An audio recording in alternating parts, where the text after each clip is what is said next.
July the 21st, 2023.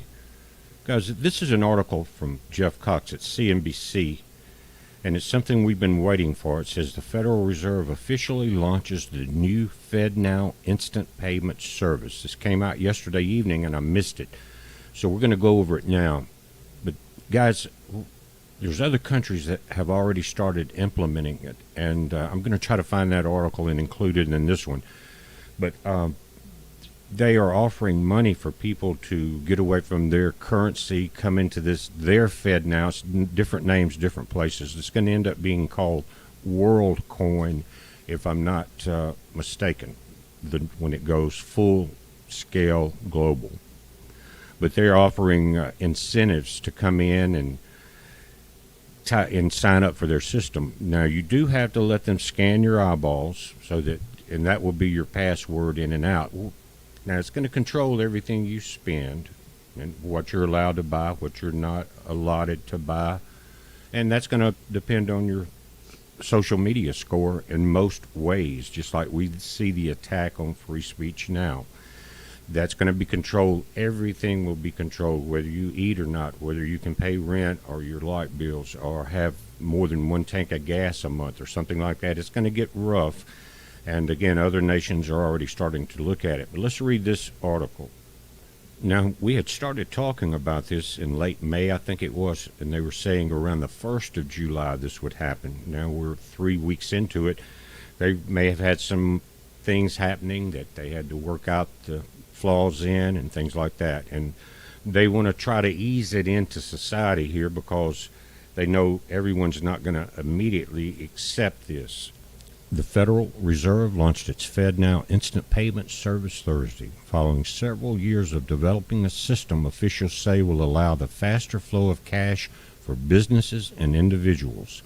Whether it's providing instant access to paychecks, allowing for last-minute bill payments, or sending government payments out to individuals, the system is expected to improve the flow of money through the U.S. economy. The Federal Reserve built the FedNow service to help make everyday payments over the coming years faster and more convenient. Always when they say they're here to help you, beware, right? Fed Chair Jerome Powell said over time, as more banks choose to use this new tool, the benefits to individuals and businesses will include enabling a person to immediately service a paycheck or receive a paycheck, or a company to instantly access funds when an invoice is paid. That's kind of like PayPal is. Now it's real fast, and when if you're paid digitally, you're paid online into your bank account, that's pretty fast already. So think about the real reason. So far, 35 early adopters, including J.P. Morgan Chase and Wells Fargo, two of the four largest banks in the U.S., have signed up. 35. So they're going to implement this very quickly. And guys, in the nation I was talking about, the eyeball scan, they've had over 150 or 200,000 people sign up early for this. It may happen the same way here. A lot of people may like it. But I clicked over to where they're talking about the other institutions, just in case you're part of this. It says First Source Bank, Adyen, Avidea Bank, BNY Mellon, Bridge Community Bank, Bryant Bank, Community Bank of the Bay, Consumer Cooperative Credit Union, Corporate American Credit Union, Eastern Corporate Federal Credit Union, the First Internet Bank of Indiana, Global Innovations Bank, Hawaii USA Federal Credit Union, INB, J.P. Morgan Chase, Mediopolis Saving Bank, North American Banking Company, People's Bank, Pima Federal Credit Union, Salem 5 Bank, Star One Credit Union, United Bankers Bank, U.S. Bank, the U.S. Department of the Treasury's Bureau of Fiscal Services, Wells Fargo Bank, N.A. Now, let me say this. I saw an article yesterday and one or two other ones in the last week talking about the lenders have tightened up tremendously. In other words, one of the reasons is that people have been using their credit card because of the economy, the inflation, some loss of jobs, replacement of jobs, but they've used their credit card to pay their bills, including utility bills and all. Now that cycle's coming back, and they're in the position to where they have to borrow more money on their credit card to continue living their lifestyle. And if you've got, $2,000 or $3,000 note on your home or your apartment rent or whatever it is, and your utilities, insurance, vehicles, and all of that, you can add more and more to it. Then, in some cases, a lot of people are overloaded. And now the banks are saying, no, we're not lending you anymore. So they're at their end of the road on that. Now we're talking about millions of Americans. What will happen? Will they become homeless? Will we see campers like we see in certain states on the side of the road? How will they feed themselves? And we're going to see this in every community, every city, every rural area in the nation. It's coming to a community near all of us. This is saying the financial institutions serving as settlement agents and liquidity providers. That liquidity providers, guys, is going to be very tight. It says Alia Corporate Federal Credit Union, Atlantic Community Bankers Bank, BNY Mellon, Bankers Bank of the West, Catalyst Corporate Federal Credit Union, Community Bankers Bank, Millennium Corporate Credit Union, the PCBB, Quad City Bank and Trust, the Bankers Bank, and Viso Financial Corporate Credit Union. If you're part of these, then check into, see what they're doing. There may be other providers now out there, other banks that have not went with this. Our local banks I don't see on here, but they're all tied in together. And it will be coming to all of them, or they will not be able to open the doors on their banks. They know that.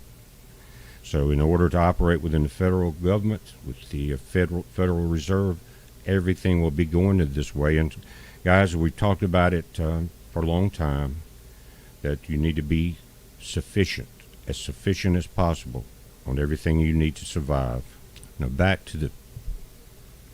let's go back to the CNBC article. It says the American Bankers Association said it welcomes the FedNow developments, noting that the central bank joins the clearinghouse, which put its payment service online in 2017, as two major providers in the space. We will continue to educate our members on the two systems and the benefits they offer consumers and businesses, ABA President and CEO Rob Nichols said. There are still some outstanding questions about FedNow, such as whether banks will charge for the service.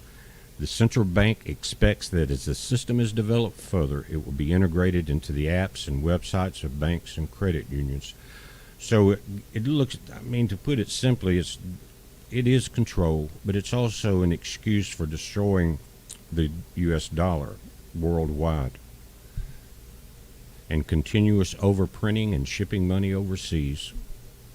And it ends with the mention of the CBDC, the central bank digital currency that we've also talked about. It says as FedNow goes online, Fed officials are studying the implementation of central bank digital currency, with some saying that they think FedNow could mitigate the need for the CBDC. That's where it will lead. Now, I mentioned WorldCoin, and if you can check it out for yourself, go to worldcoin.org. It says the global economy belongs to everyone. Now, this sounds very familiar to you. Will have nothing and be very hungry, because you're basically going to turn over, they're going to digitize all your assets, your homes, cars, everything, and it will belong to everyone. It's called total communism in a way. It says WorldCoin is building the world's largest identity and financial network as a public utility, giving ownership to everyone. We aim to create universal access to the global economy regardless of country or background, and accelerating the transition to an economic future that welcomes and benefits every person on the planet. Now, you're looking at a world map that is live, and these are the countries in dark that have joined up, and they're getting people signed up. But there's been 2,050,521 so far sign-ups. Again, you have to go with the eyeball scan and do all that. But just live, you can see it rolling 522, 523. Sometimes it will be in multiples of that. But most of South America, all of Mexico, You look up into Greenland, Iceland area. Iceland in there, and you look down through Europe. You see that India is eat up with it, the tip of South America, other Central American countries, down into what looks like Malaysia, Vietnam area. Think about it. 2,050,523 people have had their eyeballs scanned, and they're anticipating it. And the banks are promising that are doing this some cash incentive, or some, I guess, credit incentive to come in and join. It continues. It says, we believe in the inherent worth and equality of every individual, in the right to personal privacy and open and public collaborations. The only rights they believe in is their rights. It says how it works. Here it goes. World ID.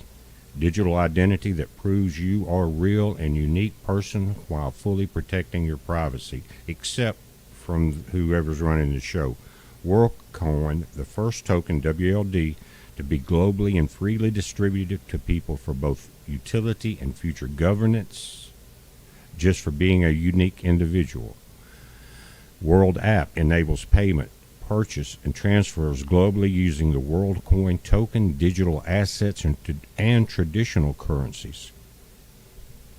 Now, even Wikipedia is talking about it. It says WorldCoin is a biometric cryptocurrency project developed by San Francisco and Berlin-based Tools for Humanity, founded in 2019 by OpenAI Chief Executive Sam Altman, Max Novotstern, and Alex Blania.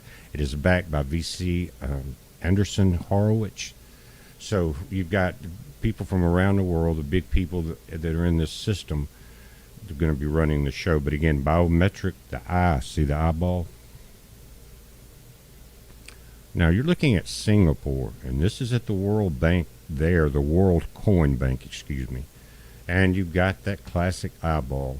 And so I don't know why they didn't put two there. Maybe some of you guys are wondering about that and what the one eye signifies. Now, this is the article that I mentioned earlier, and this is coming from the mouth of the CEO of WorldCoin, and he's saying global digital currency tied to global digital ID will soon be required, whether you like it or not. Think about that. And this goes back to the author of the article. It says this is no longer talked about in futuristic terms. It is a current reality that will soon be forced on all of humanity. I've been saying for nearly 3 years now that the beast system is based on the world's people accepting two technological components offered up by the Luciferian globalist elite. A globally recognized digital ID to replace the cards in your wallet, and a globally recognized digital money to replace the cash in your wallet. The two together will compromise the foundation of the punitive global beast system. Absolutely correct. It says that WorldCom has developed a system that it pitches as the world's largest identity and financial public network. Again, they say essentially the company has created a database that links digital currency, or the central bank digital currencies, the CBDC, with a digital identity system. The company has created its own form of digital money called the WorldCoin token. Linked to WLD is another of WorldCoin products, the ID. World ID is a digital identity system that collects biometric data for individuals and holds it in a database that links to WLD transactions. When it's all in place and no longer voluntary, these technologies will be used to create and enforce 15-minute cities. This is coming from Christine Anderson, a member of the EU Parliament from Germany. World App is an app that enables payments, purchases, and transfers globally using digital assets and traditional currencies. Now, people who voluntarily surrender their biometric data receive small sums in WorldCoin's tokens in return for signing up for the World ID scheme. WorldCoin is co-founded by Sam Altman, the head of the company OpenAI, which is behind the AI-powered chatbot ChatGPT. According to WorldCoin's executives, World ID or something like it will soon be mandatory for anyone who wishes to partake in the day-to-day functions of society. World ID uses iris scanners that require a person to have their eyeball scanned to prove their identity. And while that idea may sound like a dystopian nightmare to some people, in several southern European countries, notably Spain and Portugal, we looked at that map, can't wait to give away their iris biometrics as proof of identity and the right to use the cryptocurrency transfer system. The old saying, only fools rush in. We saw that at the beginning of the you-know-what that went around a couple of years ago. A lot of people joined that procession into the drive-through booths and things like that to get their you-know-what. I remember, you guys may remember on the news, 2 women even dressed as old women, I think down in Florida, and tried to get into one of the drive-in stations, and they got busted. They were young women, and they were so intent on getting the first shots that they, again, disguised themselves as old women. They got caught, but that tells you the state of mind of probably half the world's population, maybe 75%. Something to think about, isn't it? But guys, we're watching it. Just keep an update on this. It's one of the ways that the beast system is coming in. They're rushing because they know they have but a short time. It's a heads up. Be safe.